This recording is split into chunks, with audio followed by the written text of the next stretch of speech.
afternoon, everyone. My name is Jennifer Webb McCrae, and I am your Cumberland County prosecutor if you live in Cumberland County. And that means that I'm the Chief Law Enforcement Officer for this county. Today, we're going to be talking about coping with COVID-19, how parents can deal with stress, anxiety, and isolation. You might be asking yourself, why would the prosecutor's office be interested in talking about this issue and putting out information about this issue?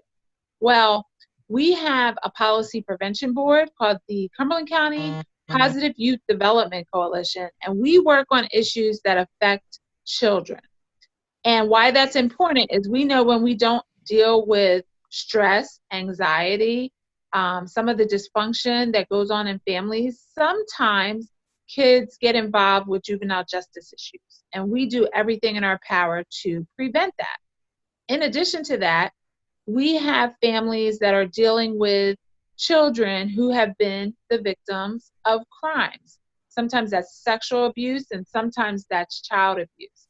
And we do work in the field of child advocacy to make sure that our kids are taken care of and that they have tools as well as resources to deal with trauma. So as we're all dealing with the stressors that come along with dealing with a national pandemic that none of us have ever had to deal with before, we thought it might be helpful to bring in some of our professionals who deal with these issues and can help parents and children deal with stress, anxiety, and isolation during COVID-19 social distancing. So I have with me today Matt Rudd from my office. He is a special agent. And what that means is he helps me as the prosecutor deal with our strategic planning issues and some of the projects and initiatives that we deal with and do in the community. In addition to that, I have Miss Jackie Hurwitz. She is a clinician at our Child Advocacy Center, which just opened this year to late last year, but really got operational this year to deal with and help children who have been victims of child abuse and or sexual abuse. So I'm really excited about that advocacy center. I am excited about our partnership with SERV, and Jackie is here from SERV, and I'm going to give her a minute to introduce herself and let you know what she does for the Child Advocacy Center. Welcome, Ms. Hurwitz. Thank you. Yes, as the prosecutor said, my name is Jackie Hurwitz. I'm a licensed professional counselor treating children and families, so that means the caregivers of the children as well, who come to the Child Advocacy Center and need our help. I'm also a registered play therapist, which means that I specialize in therapy techniques that are especially suited for young people. And then I'm also a trauma-focused cognitive behavioral therapist, which allows me to focus on the trauma which so many of the children and families we see at the Child Advocacy Center have experienced. So I'm really excited to have you here, Ms. Hurwitz, and I'm going to tell you to call me Jennifer, and I hope you don't mind if I call you Jackie. No, that's perfect. I prefer that. I'm excited to hear that you work with children who have been exposed to trauma, because I want to let our listeners know, as well as our residents, that we are constantly applying for grants and implementing new programs with the law enforcement and our school districts who we work with on a regular basis to help kids deal with trauma. Yep. And as we move into talking about the COVID-19 issue, I would imagine that for some kids, that could be a form of trauma, to be scared about what's going on in the world and how it impacts them. Do you have any recommendations for how parents can talk to their kids about COVID-19 and the danger that it presents to our communities right now? And I'd ask you to maybe specifically talk about maybe our 5-year-olds, our middle schoolers, and then maybe our teenagers. How do parents share with them the seriousness of what's going on, but not have them in, a panic mode. Right. So the first thing that I always like to talk about when I'm working with my clients around this very issue is that the ways we as a society are dealing with the COVID-19 virus is by isolating ourselves, right? By social distancing. And all trauma really results in ruptures of relationships. So just by the fact that children don't have access to their schoolmates, don't have access to the school, can't visit grandparents, don't have as many social interactions as before, can be very traumatic, right? Because there's all those breaks in relationship that all of a sudden they don't have access to.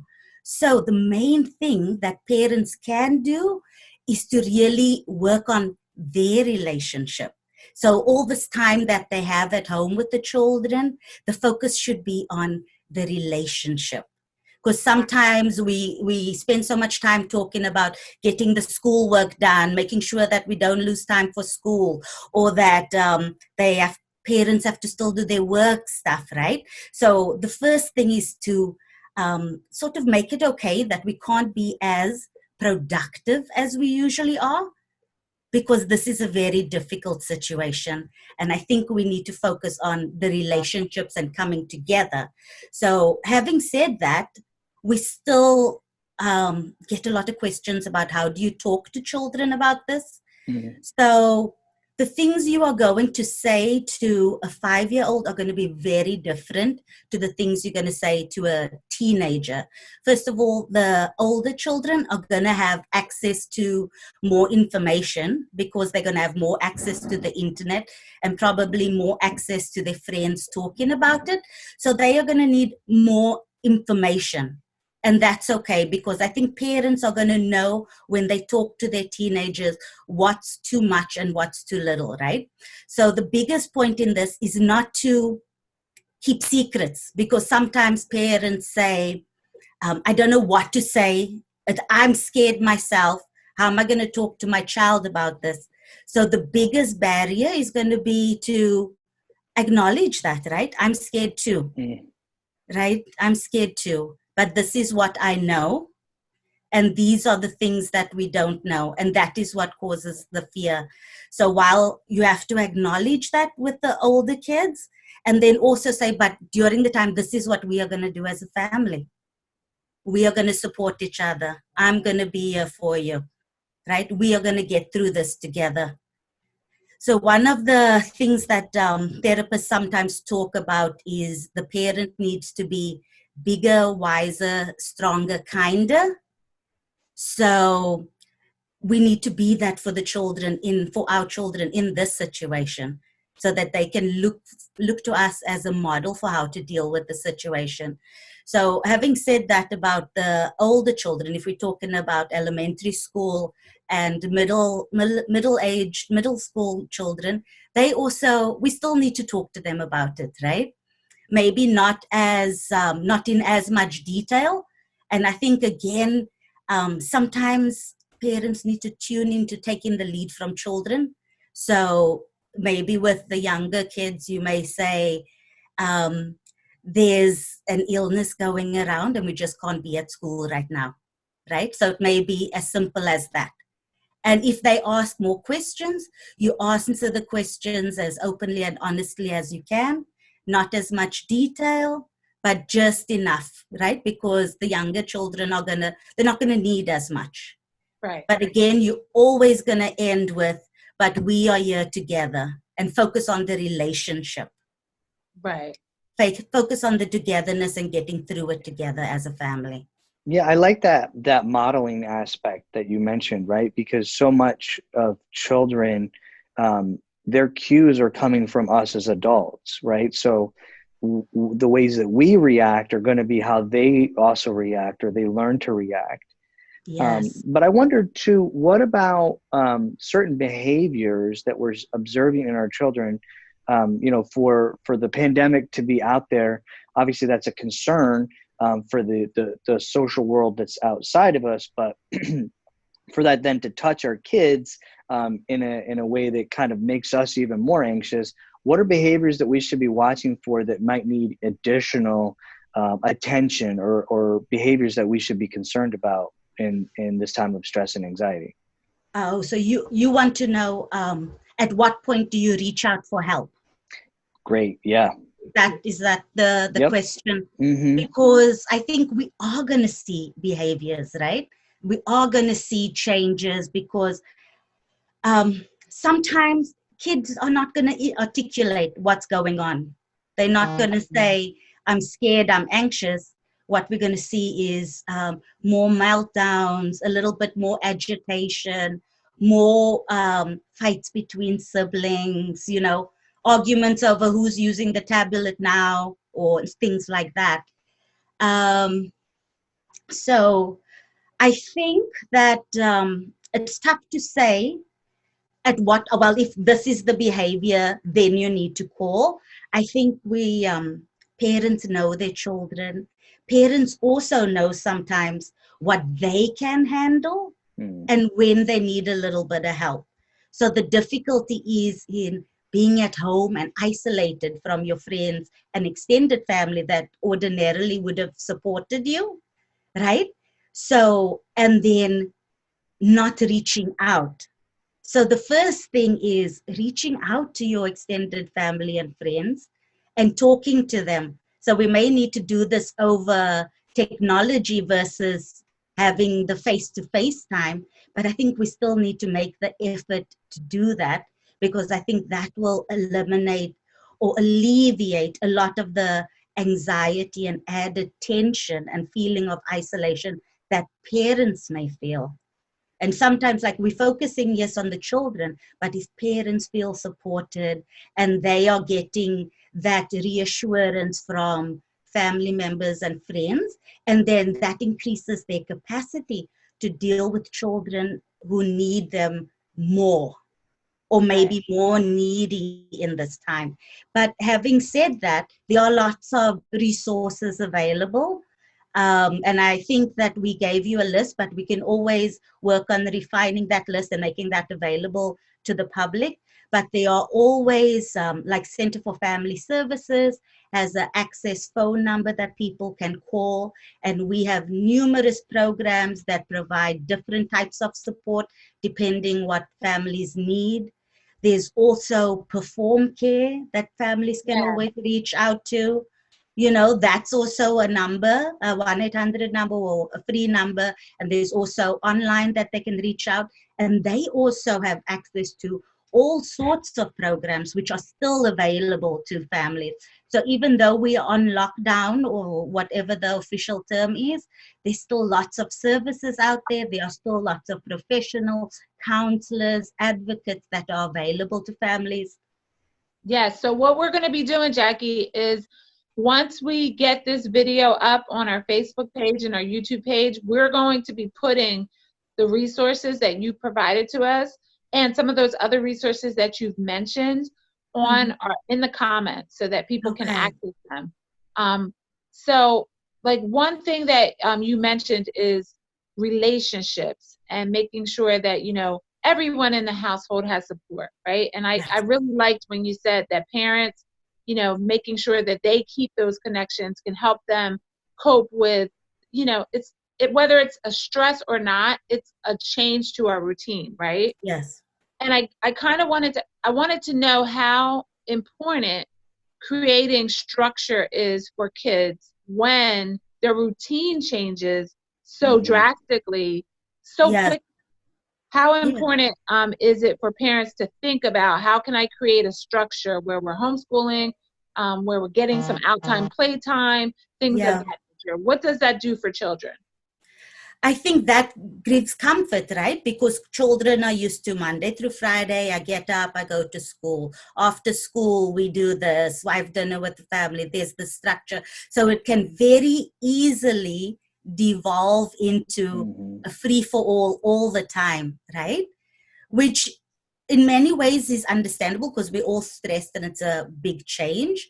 But I think it will be helpful for parents and the children if they make a loose schedule, Like, and I'm not saying that it needs to be stick to without ever changing it. No, the times can change, what you do can change, but it is helpful as a family to know that this is what our day is going to look like, and perhaps post it on the refrigerator in the kitchen, or I don't know, maybe someplace in the living room, like maybe one in the kitchen, one in the living room, or where the kids are working around the kitchen table, so that they know, okay, from 7:30 to 8:30, we're going to get dressed, shower, and then have breakfast together.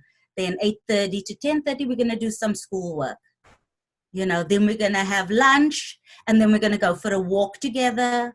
Or maybe what I really love is YouTube has all these yoga channels. And especially for the young kids, there's one channel that I like called Cosmic Yoga, which is really focused on young children. And that's something you can schedule in and do every day as a family. Nice. Yeah. So one of the other things that, we in the criminal justice field, we have to be concerned about, and I am concerned about, is, when we take kids away from their school environment, and from visiting with their loved ones and their neighbors, sometimes if the family has vulnerabilities, let's say it's domestic violence or abuse, people don't notice or recognize, right, in the way that they may, if they're still going out into the world. In addition to that, we know there's a lot of stressors going on with finances, which can contribute to the stress that contributes to domestic violence and things of that nature. What recommendations would you give to like parents and neighbors, who are still seeing kids, still seeing families, to still be part of that village that holds up and supports families, but protects children from abuse and things of that nature? Okay, so this is difficult, right? And it also goes back because such a big part of domestic violence is isolation. And what we are asking people to do is to isolate yourself. So I would say, let's check up on each other. Let's call our friends and neighbors, let's email our coworkers who we know have difficulties, because we all know who the people who are vulnerable, and not just in a sense of who my clients are, but I think it's important to think about our coworkers, our friends, and things like that. And this is why it's so important for all of us to be keeping in touch with everybody. So even the people at home, keep in touch with your family, keep in touch with your friends, right? And friends reach out and keep in touch with everybody else. And then there's another part to this, because especially in high conflict relationships, and especially if I'm thinking about like teenagers, and we're always talking about how do I de-escalate a teenager who's having a meltdown. But the same goes for any relationship. Right? Especially when you're in the same space day after day for what looks like is going to be at least another month, right?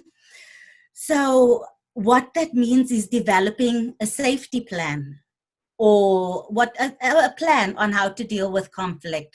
So that means that people living in the same household are going to have to say, okay, before it happens, not in the moment. So when there is a discussion or there is some escalation, people need to say, okay, I need a break. And then one person go to the bedroom, one person go to the living room. You have to separate.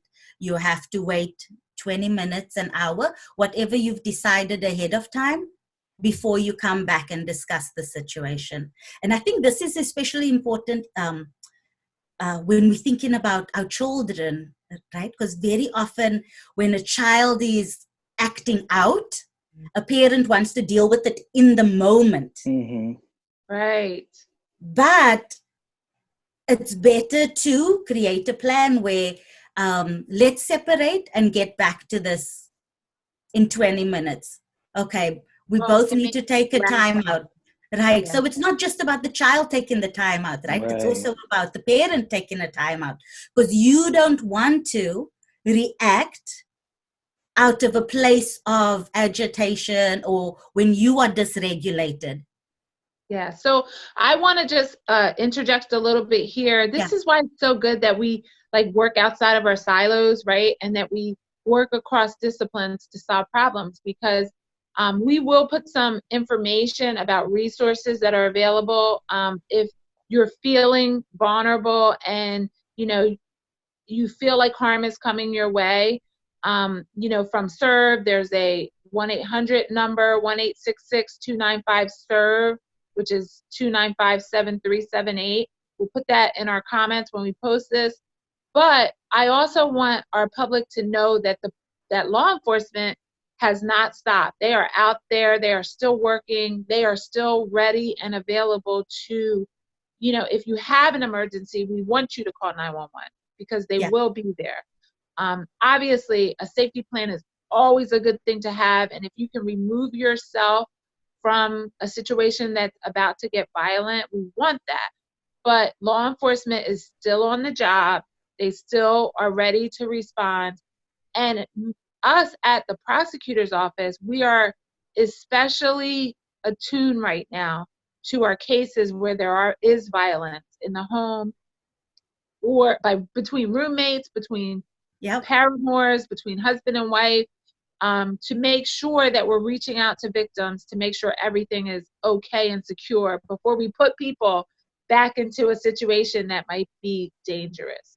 So Right. I'm so happy to hear that, you're giving people tools and resources on one end, and we're working on the other end, but we're working together to let Yes. people know about all of the resources that are out there.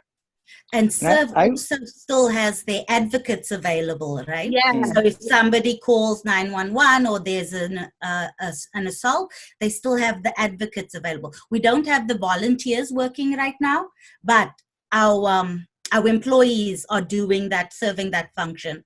And we do still have the safe house. And there's also, they are also working on, if people do need to get out, putting people up in motels or hotels to keep them safe.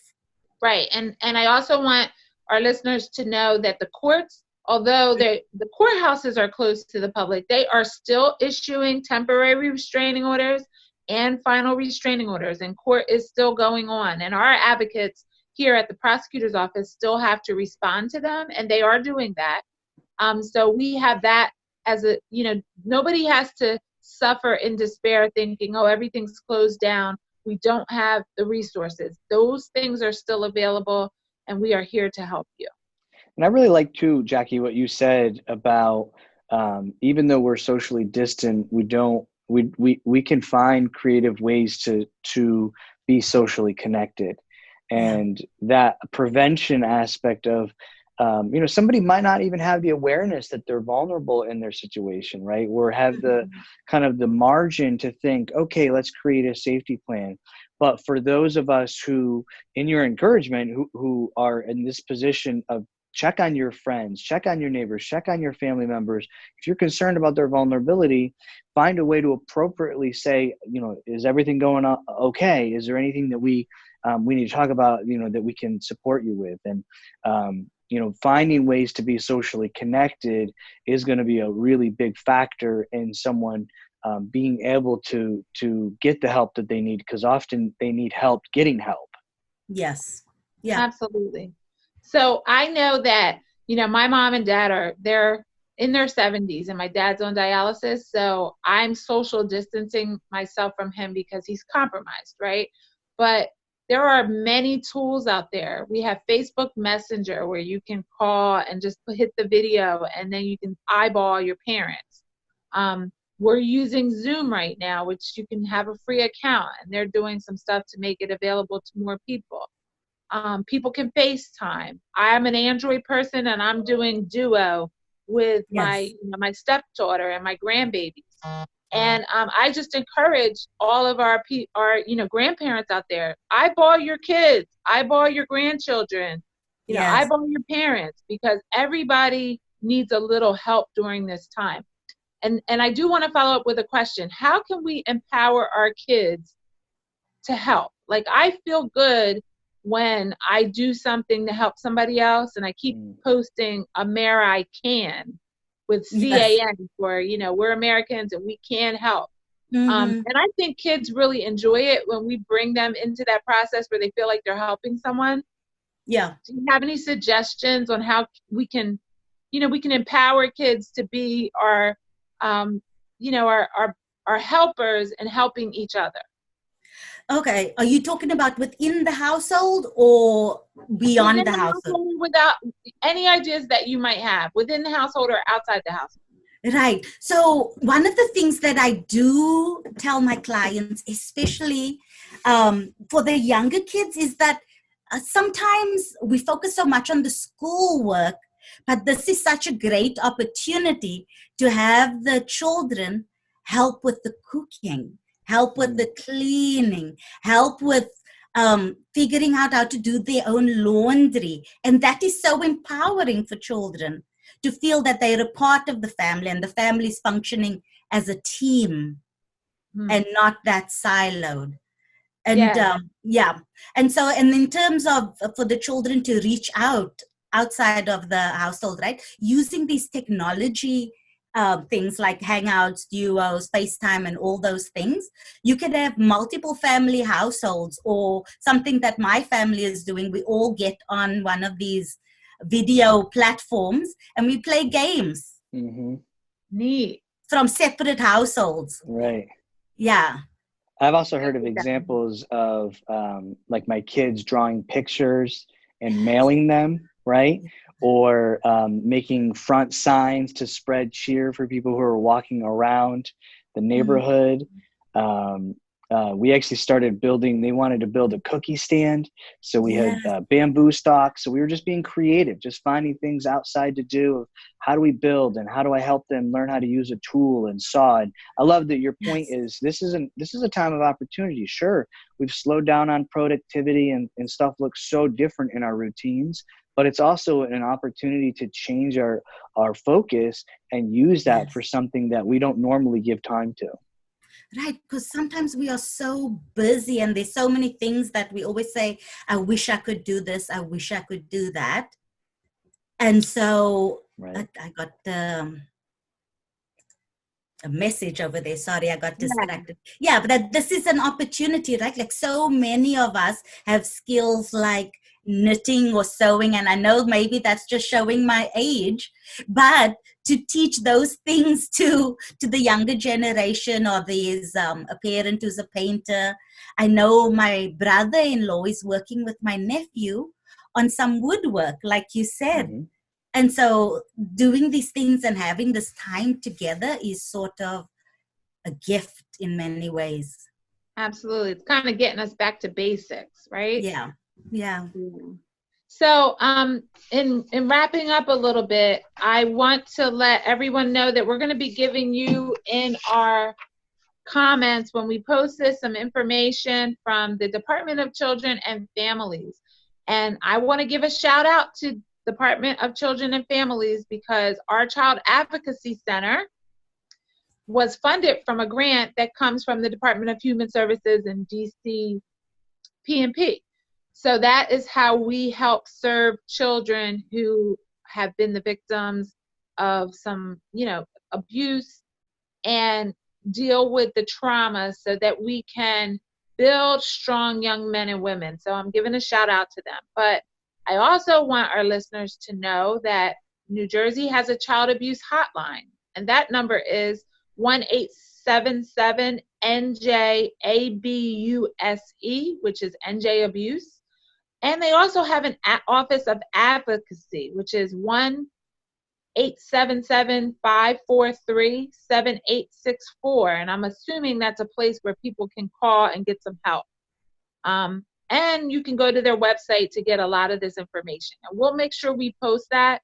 I think that the takeaways from this are that we're all in this together.